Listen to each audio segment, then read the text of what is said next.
So in today's video, I'm going to be showing you guys how to actually reflash your Bitaxe. So this will work on any Bitaxe. It can work for all of the versions, the Max, the Supra, the Ultra, the Gamma, and I believe that there's some other versions that we'll look at on the web flasher.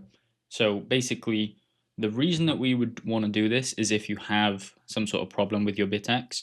Normally it happens when you update the firmware or the software. So the firmware tends to be okay when you're updating, but sometimes when you're updating and you might have misclicked on a different firmware because it's named differently, and then you end up bricking your Bitaxe.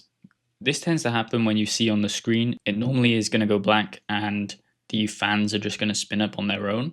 So we had a problem with the LAN mod that we were using because when the original firmware came out, it wasn't as good as the newest version of the updated one. And what happened is we bricked the Bitaxe and the Nerd cuase all together. And that meant that it kind of reverted back to kind of a fail state in terms of the Bitaxe and the Nerd cuase. So the main reason I'm making this video is because I've seen problems with obviously this happening, but it could be happening to other people as well. So the main reason is if you're trying to use different firmware, maybe different UI for the cuase, if somebody's created them, they might not interface with each other and the Bitaxe just tends to give up on that. So as I said, this will fix it as long as you're having power to the Bitaxe. So if you plug it in and the fans spin up, it might also be something to do with the actual internals of the Bitaxe, like you might have knocked something, so therefore it's actually broken. But it tends to be that it's the firmware that actually knocks it off, and it's a pretty easy fix. So back in the day when Bitaxes first came out, there was not really an easy way to do this yourself, but there is a web flasher nowadays, so it makes it a lot easier to actually flash the old firmware back onto the Bitaxe.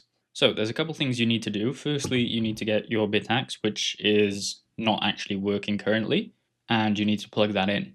And then after you plug it in, you're going to want to hit this boot button by here. So let's try get a better angle of that. So that button right there, that's what you're going to want to hit. And you're going to want to hold it down until it says Bitaxe self-test. So we'll show you that now. So first thing you need to do is plug it in. So it's just going to run up on the fans. It should show, because this is not in a failed state. But what we're going to do is we're going to hold that button down and it's basically going to force it to boot back up. So normally what it will say is Bitaxe self-help. And when you press boot, if it's working fine, it should just show up with this LCD by here. But once you hold this down, it should say Bitaxe self-help on the LCD. Because this one isn't bricked, we don't have a version that is not actually working, we can just show you how to actually reflash the firmware.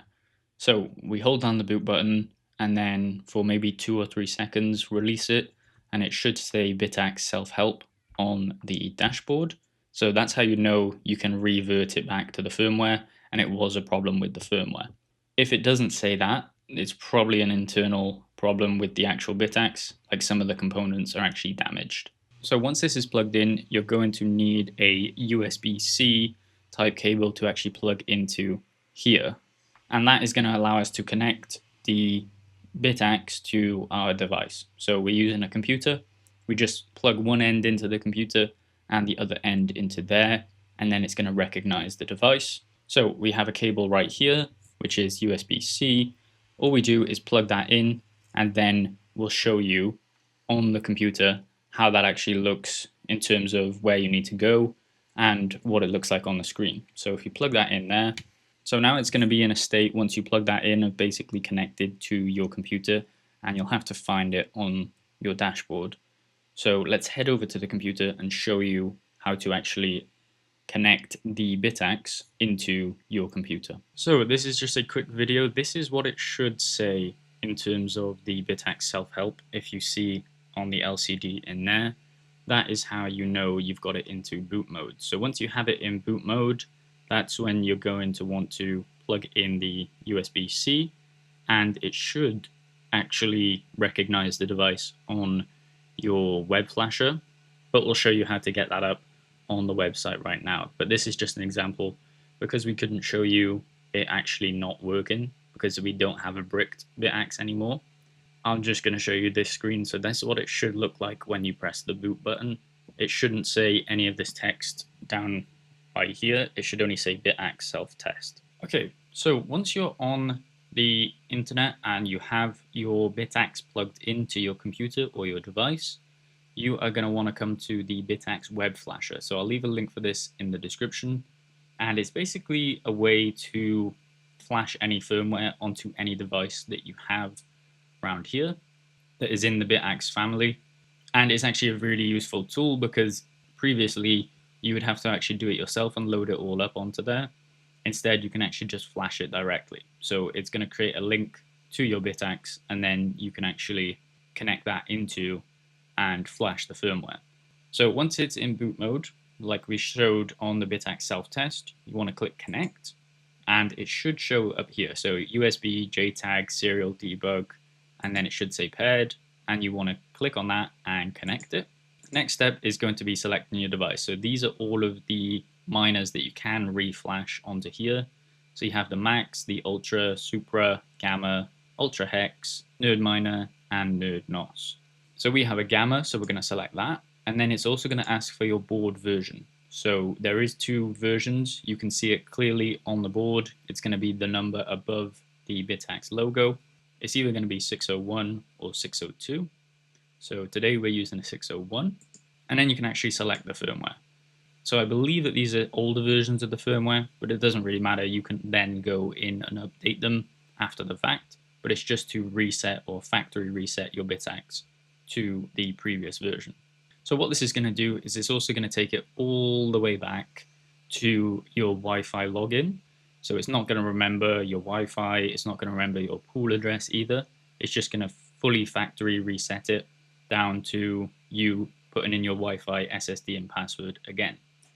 All you have to do is click on Start Flashing, and it's going to have a percentage down here, which will show you how much it's flashing complete.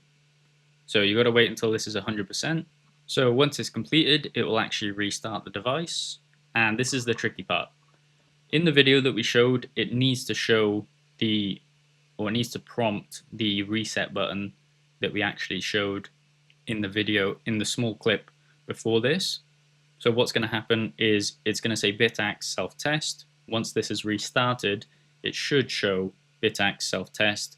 And then what you want to do is actually unplug the USB-C and click on restart. So what you want to do from here is actually unplug the USB-C and connect it back in. So we'll show you how that looks right now. So as you can see in there, it says Bitaxe self-test, and it has the prompt for the reset.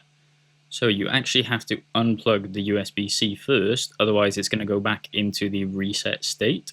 So we'll show you us doing that now. So as you can see, we've actually unplugged the USB-C, and when we go to click restart now, it should restart and load into the version where it takes you all the way back to ask you for a Wi-Fi connection setup. Then you have to just set up the Wi-Fi. It is going to automatically go to public pool, I believe, and it's not going to be your Bitcoin address, so you're going to have to put in your data again. But once you actually have your Wi-Fi put in, you can access it via the web. As I said, it is going to take it all the way back to factory reset, so you're going to have to watch out and don't think that this is the last step. You have to go through the Wi-Fi setup again on your Bitaxe. But once that's done, it should be fully up and running again, and you should be able to use it and update the firmware on the Axe OS to the newest version. So this is just a quick fix in case you end up bricking your Bitaxe. And with the LAN mod, it was quite a problem, but I think it's since been fixed. But we've done this about 20 times to try and fix the LAN mod. So I thought I'd make a video just showing you guys how to do it, because it's an easy enough thing to do, especially with the web flasher. So once that's done, you can enter in your Wi-Fi and get it back up and running, and you should be on your way to hashing with this Bitaxe again. So remember, the process is to plug it in, hit the boot button, and then plug in the USB-C, head over to the web flasher, flash the firmware onto the Bitaxe, and then it should restart. Unplug the USB-C, and it should give you a reset button, and then you just click reset, and it should bring it into the factory reset state. So that's all you have to do. If you're having any problems with this, please leave a comment and I'll try to help you out. It's just a quick video to save you guys some time and get your Bitaxes up and hashing again. If you found this useful, make sure you like the video and subscribe for more content like this.